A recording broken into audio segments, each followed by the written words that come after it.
Ang $1 po ng bansang Singapore. Yan po ang topic na pag-uusapan natin pagkatapos lang po ng aking maiksing intro.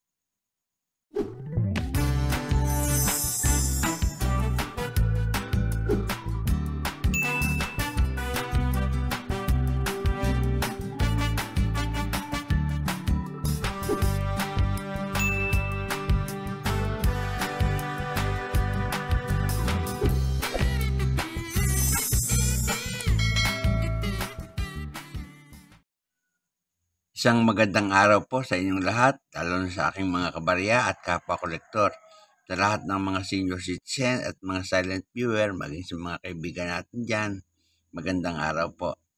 Ngayon pong araw ay may coin tayo dito sa harapan. Sa inyong harap ay nakalatag ngayon ang $1 ng bansang Singapore. Pag-usapan natin. Sa harapang bahagi po ng coins na ito ay makikita natin sa kanyang bandang gitna ang emblem ng bansang Singapore. Yan. Ganda po ang emblem nila.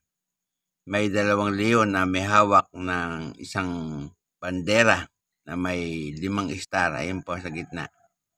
Yan.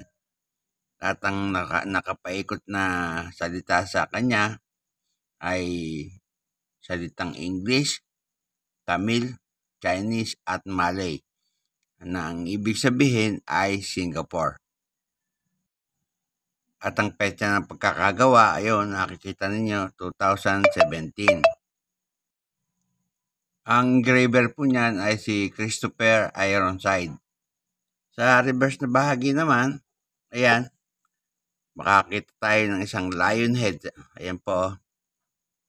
Tapos may orchids.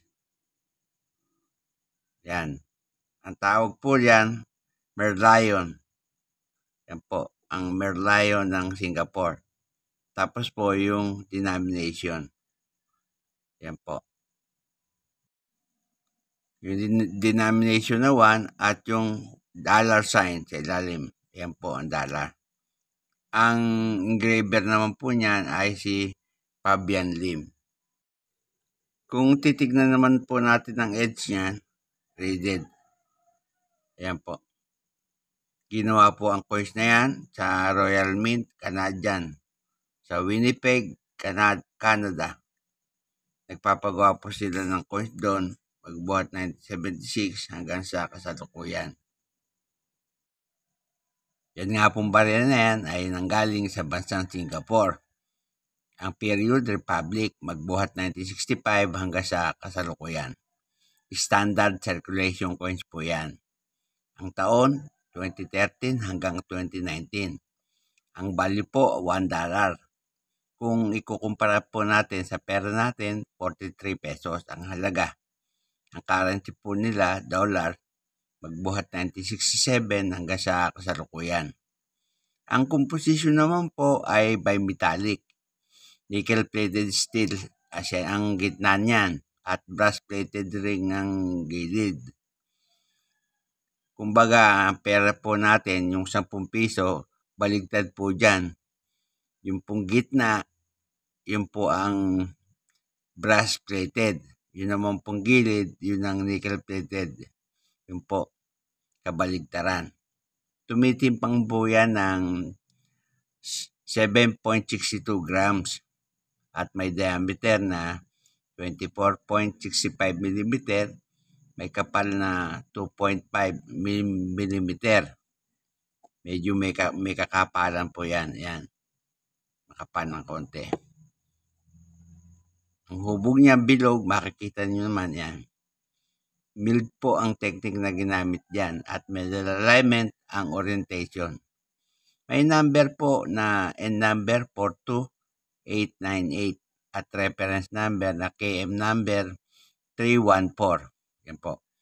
Yan pong pera na yan ay kasalukuyan pang nagagastos. Yan. Nagagastos pa po yan. Dito po sa numista ay may mga presyo na po. Pero ang babanggitin ko na lamang po ay para sa kanyang petsa, yung 2017. Yung very fine po ay 43 pesos. Yung extra fine, 50 pesos. Almost uncirculated, 50 pesos din at yung uncirculated ay 50 pesos din. Yan po ang presyo niyan dito sa Numista. Dito naman po sa Jerome Collection, yung $1 na may petsang 2014, nagkakahalaga po ng 3.99 euro. Yan po lamang at wala nang iba. At bago po ako matapos sa aking content ngayong araw ay muli ay binabati ko ang lahat ng aking mga tagapanood, lahat ng po ng aking viewer. Yung pong mga kapwa ko kolektor at kapwa ko kabarya, shoutout po sa inyo.